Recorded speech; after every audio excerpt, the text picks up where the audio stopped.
সূর্যপুর কাণ্ডে 3 অভিযুক্তকে ঘটনাস্থলে নিয়ে পুনর্নির্মাণের জন্য আনা হয়েছে। দেখতে পাওয়া যাচ্ছে বারুইপুর থানার বিশাল পুলিশ বাহিনী এবং 3 জন যারা রয়েছে কবির মোল্লা, দিবাকর এবং আনন্দ সর্দার, 3 জনকেই কিন্তু মুখ ঢাকা অবস্থায় রয়েছে। ঘটনাস্থলে এফএসএল টিম যেমনটা রয়েছে, সিআইডি টিম রয়েছে। যে জায়গা থেকে এই ঘটনা শুরু হয়েছিল, এই যে রেল লাইন দেখতে পাওয়া যাচ্ছে এবং এখানে কিন্তু বিশাল পুলিশ বাহিনী যেমনটা রয়েছে এবং সিআইডির একটি টিম দেখতে পাওয়া যাচ্ছে ঘটনাস্থলে রয়েছে। তারা যে সমস্ত এই ঘটনার সঙ্গে যে 3 জনকে গ্রেপ্তার করা হয়েছে তাদেরকে ঘটনাস্থলে নিয়ে আসা হলো এবং ঠিক যে জায়গায় এই ঘটনা ঘটেছে দেখতে পাওয়া যাচ্ছে যে 4 সদস্যর এফএসএল টিম রয়েছে, সিআইডি টিম রয়েছে। তারা নমুনা সংগ্রহ করছে, সেই ছবি উঠে আসছে এই এলাকা থেকে। রঞ্জিত হালদার, এবিপি আনন্দ, বারুইপুর। সেই ছবি আপনারা দেখতে পাচ্ছিলেন। বারুইপুরে নাবালিকাকে নির্যাতন খুন ঘটনার পুনর্নির্মাণ পুলিশের 3 অভিযুক্তকে নিয়ে ঘটনাস্থলে গিয়ে পুনর্নির্মাণ করল সিআইডি আধিকারিকদের সঙ্গে রয়েছেন ফরেনসিক বিশেষজ্ঞরাও। গত 5ই জুলাই 12 বছরের নাবালিকাকে যৌন নির্যাতন ও খুনের ঘটনা ঘটে এবং সেই ঘটনায় যে কজনকে পুলিশ গ্রেপ্তার করেছিল তাদের মধ্যে অন্যতম মূল অভিযুক্ত প্রভাস মণ্ডল, যার পুলিশি এনকাউন্টারে যার মৃত্যু হয়েছে, এবং বাকি 3 অভিযুক্ত তাদেরকে আজকে ঘটনাস্থলে নিয়ে আসেন সিআইডির আধিকারিকরা ঘটনার পুনর্নির্মাণ করার জন্য।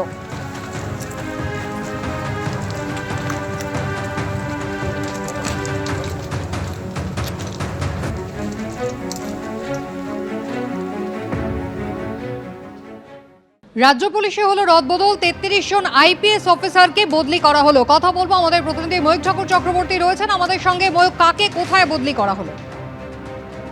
দেখো, 33 জন আইপিএস অফিসারকে বদলি করা হয়েছে। এর মধ্যে খুব সিগনিফিকেন্ট হচ্ছে রাজ্য পুলিশের গোয়েন্দা দপ্তর সিআইডি।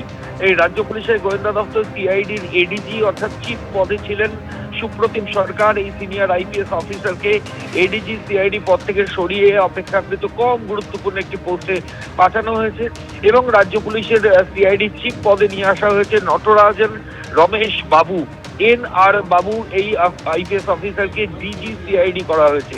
এর পাশাপাশি সুপ্রতিম সরকারের বদলির পাশাপাশি বিধাননগর কমিশনারেটের পুলিশ কমিশনার ছিলেন ত্রিপুরারি অথর্ভ। 1998 ব্যাচের এই আইপিএস অফিসার ত্রিপুরারি অথর্ভ, তাকে বিধাননগর কমিশনারেটের পুলিশ কমিশনারের পদ থেকে সরিয়ে দেওয়া হলো। বিধাননগর পুলিশ কমিশনারেটের নতুন পুলিশ কমিশনার হচ্ছেন অমিত কুমার রাঠোর, যিনি ডিআইজি রায়গঞ্জ ছিলেন। ডিআইজি রায়গঞ্জ থেকে তাকে বিধাননগরের সিপি করা হলো। এর আগে রাজ্য পুলিশের সাইবার ক্রাইম উইংয়েও গুরুত্বপূর্ণ দায়িত্ব সামলেছেন এই অমিত কুমার রাঠোর। এর পাশাপাশি আরো বেশ কয়েকটা জেলা এখানে এসপি চেঞ্জ হয়েছে। দার্জিলিং এর পুলিশ সুপার ছিলেন প্রতীক্ষা ঝাকারিয়া। এই প্রতীক্ষা ঝাকারিয়া এই আইপিএস অফিসার এর আগে বারাসাত পুলিশ ডিস্ট্রিক্টেও এসপি ছিলেন। হাওড়াতে তিনি ডেপুটি কমিশনার ছিলেন। এরপর দার্জিলিং এ তাকে পুলিশ সুপার করা হয়। আজকে নোটিফিকেশনে দেখা যাচ্ছে প্রতীক্ষাকে ওখান থেকে সরিয়ে দেওয়া হয়েছে। দার্জিলিং এর নতুন পুলিশ সুপার হচ্ছেন শ্রীকান্ত জগন্নাথ রাও। এই আইপিএস অফিসার কলকাতা পুলিশের ডেপুটি কমিশনার ট্রাফিক এবং ডিসি সেন্ট্রাল পদের দায়িত্ব সামলেছেন। এরপর তিনি এসপি দার্জিলিং পদের দায়িত্ব সামলাবেন। এর সঙ্গে মনীষ যোশী, এই আইপিএস অফিসার বিধাননগর কমিশনারেটের ডেপুটি কমিশনার ছিলেন। কিছুদিন আগের নোটিফিকেশনে দেখা যায় কলকাতা পুলিশে তাকে নিয়ে আসা হয়, কলকাতা পুলিশের ডিসি ছিলেন। আজকের যে নির্দেশিকা তাতে দেখা যাচ্ছে কোচবিহারের নতুন পুলিশ সুপার করা হলো আইপিএস অফিসার মনীষ যোশীকে। এছাড়াও কলকাতা পুলিশের ডিভিশন ভিত্তিতে বেশ কয়েকটা জায়গায় রদবদল হয়েছে। মোট 33 জন আইপিএস অফিসার, তাদের চেঞ্জের লিস্ট আজকে নবান্নের তরফ থেকে নোটিফিকেশন হয়েছে, যার মধ্যে সিগনিফিকেন্ট রাজ্য পুলিশের গোয়েন্দা দপ্তর সিআইডি, যার চিফ করা হলো নটরাজন রমেশ বাবু, যিনি ডিজি সিআইডি পদে এলেন, এবং বিধাননগর কমিশনারেটের সিপি, এবং 2টো জেলা দার্জিলিং নতুন এসপির নাম জগন্নাথ রাও শ্রীকান্ত, এবং কোচবিহার উত্তরবঙ্গের সেখানকার নতুন পুলিশ সুপারের নাম মনীষ যোশী। ময়ূক, ধন্যবাদ। অন্যদিকে বারুইপুর পুলিশ জেলাতেও রদবদল করা হলো। বারুইপুরের অ্যাডিশনাল এসপি জোনাল পদ থেকে সরানো হলো পিনাকি দত্তকে। টেলিফোনে আমাদের প্রতিনিধি পার্থ প্রতিম ঘোষ আমাদের সঙ্গে রয়েছেন। পার্থ, কি খবর? দেখো, অ্যাডিশনাল এসপি জোনাল পদে ছিলেন পিনাকি দত্ত এবং এই পিনাকি দত্তর কে কিন্তু সরিয়ে দেওয়া হয়েছে এবং পিনাকি দত্তকে সরিয়ে অ্যাডিশনাল এসপি পদে জোনাল পদ থেকে সরিয়ে ওনাকে অ্যাডিশনাল এসপি ডিআইবি বারুইপুরে বদল করা হয়েছে। এবং যে ক্ষেত্রে তোমাকে বলবো যে এই পদে নিয়ে আসা হয়েছে, আগে পূর্ব মেদিনীপুরে অ্যাডিশনাল এসপি পদে ছিলেন অতীশ বিশ্বাস, ওনাকে কিন্তু অ্যাডিশনাল এসপি জোনাল বারুইপুরে করে কিন্তু নিয়ে আসা হলো। এক্ষেত্রে দুটি বিষয়, এক হচ্ছে যখন এই তুমি জানো যে বারুইপুরে নাবালিকাকে গণধর্ষণ এবং খুনের যে অভিযোগ সামনে আসে, তার পরবর্তীকালে এলাকায় ভ্যান্ডালিজমের পরিস্থিতি তৈরি হয়, ল অ্যান্ড অর্ডার কিন্তু একেবারে কিন্তু সেখানে সমস্যা দেখা দেয় এবং সেখানে বিভিন্ন জায়গায় যে গণ্ডগোলের পরিস্থিতি তৈরি হয়, পুলিশের ভূমিকা নিয়ে প্রশ্ন উঠেছিল। পিনাকি দত্ত যিনি ছিলেন অ্যাডিশনাল এসপি জোনাল পদে, এবং এই পিনাকি দত্ত হচ্ছে যে বারুইপুরের নাবালিকাকে গণধর্ষণ এবং খুনের ঘটনায় এসআইটি যে গঠন করা হয়েছে, এসআইটির মাথায় রয়েছেন পিনাকি দত্ত। ওনাকে কিন্তু সরিয়ে দেওয়ার পরবর্তীকালে এই অ্যাডিশনাল এসপি জোনাল পদ থেকে পুলিশ মহলে যে বিষয়টা নিয়ে ইতিমধ্যেই আলোচনা শুরু হয়েছে, সেটি হচ্ছে যে মূলত যে বারুইপুরে যে পরিস্থিতি তৈরি হয়েছিল, গণ্ডগোলের পরিস্থিতি, এমন পরিস্থিতি তৈরি হয় যার ফলে কিন্তু আইন শৃঙ্খলা জনিত সমস্যা হয়।